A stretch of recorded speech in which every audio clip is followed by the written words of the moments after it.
Three-time world champion, the most exciting rider in World Superbike history, and one of the most anticipated MotoGP debuts in over a decade.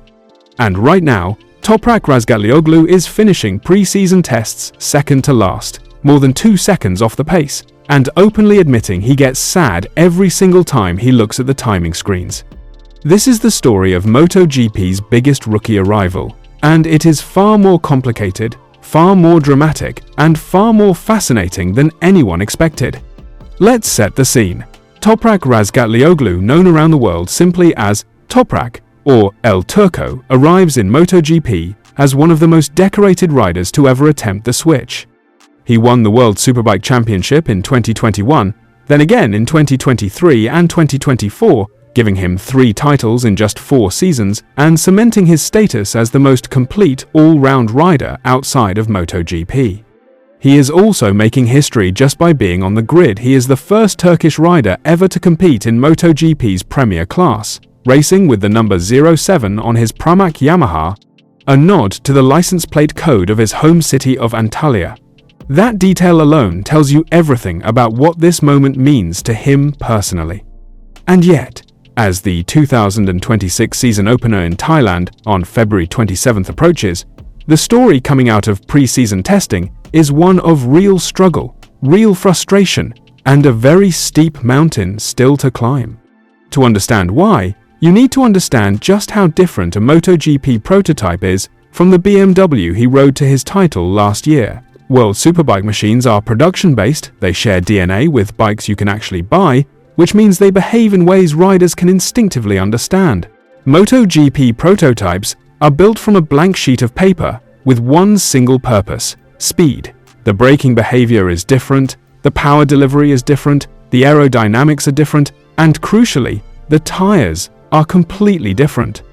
Toprak is switching from Pirelli rubber, which he spent years mastering, to Michelin tires, which demand an entirely different relationship between the rider and the front end of the bike.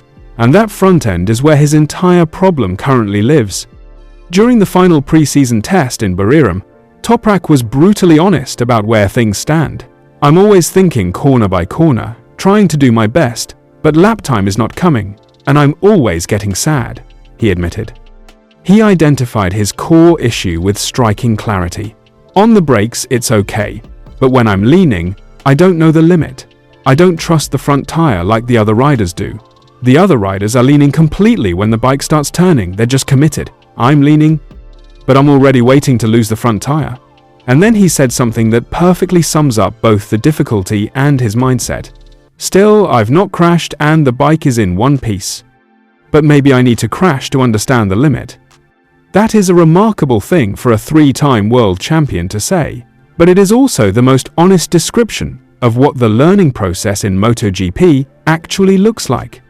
He has also been learning from the man sitting right next to him in the Pramac garage, his teammate Jack Miller. During one session at Buriram, Toprak decided to shadow Miller around the circuit to understand where exactly he was losing time. The answer surprised even him. "When I followed Jack for the time attack, I was very surprised because I was losing a lot at the first corner, the first sector in general," he said. He watched Miller lean the bike to angles that genuinely shocked him. "When I see Jack in the first corner, he's leaning a lot directly. First, I'm waiting for him to crash. When I see his turning, I'm also surprised."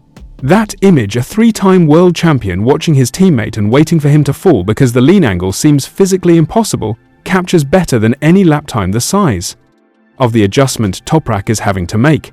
He has been generous in his praise of Miller though, saying, "I'm very happy to work with my team, especially my teammate. He's a really good guy. He helps me every day because he has more experience than me," and the two have quickly become one of the most popular pairings in the paddock, with fans already calling them the most cheerful garage on the grid. Beyond the tires, there are physical and technical complications that nobody fully anticipated. Toprak is the tallest rider on the MotoGP grid, standing at just over 6 feet, and his height has already forced an unusual engineering compromise. YAMAHA have had to remove the rear aerodynamic wing from his bike entirely to keep him within MotoGP's height regulations. He is literally the only rider on any YAMAHA, and indeed the only rider on the entire grid who does not have a rear wing on his machine. That is a genuine aerodynamic disadvantage that nobody else is dealing with. On top of that, Yamaha developed a specially designed handlebar over the winter, taller and more WSBK style, specifically to accommodate his riding position. It failed completely at the Sepang test, costing him lap time through the corners. He has since reverted to a lower handlebar setup, but the back and forth has eaten into precious development time. When asked about the braking style changes the team want from him, Toprak was characteristically direct. The team always says I'm already very strong when braking. They say, please brake a little earlier and just concentrate on corner speed and corner exit. That's easier said than done. For me, it's not easy to change my style. But I'm working on it. I'm open to learning, and I know I need to change my style, but I need time for that. And here is where the story gets genuinely uncomfortable, because the bike he is learning on is, by almost universal consensus in the paddock, currently the worst machine on the grid.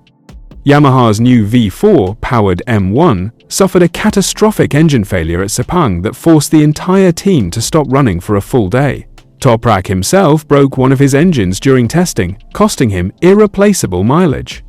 Former MotoGP team boss Livio Supo was painfully blunt about it on the Oxley Bomb MotoGP podcast. It's very impossible for Toprak to be competitive, not only for his talent at the moment as a rookie, also for the bike he is riding, that, unfortunately, I'm sorry to say, looks like the worst bike now. Yamaha chief Paolo Pavesio added his own cold water, telling the media bluntly that Toprak's honeymoon is over, after the reality of the M1's limitations became impossible to ignore. Pramac team boss Francesco Guidotti tried to strike a more supportive tone, saying he's perhaps the only rider in Superbike who could handle this journey, because he has a unique riding ability and has shown he can adapt from one bike to another very quickly, but it will be difficult to get into the top 5 at the end of the season. Top 5 in the championship. That is the ceiling being set for the most hyped rookie arrival in years. Former world champion Neil Hodgson, who himself made the jump from World Superbikes to MotoGP back in 2004 and knows exactly what that transition feels like, went even further, warning that the psychological toll of the season ahead could be genuinely damaging. Where do you expect him to finish? I keep getting asked about it.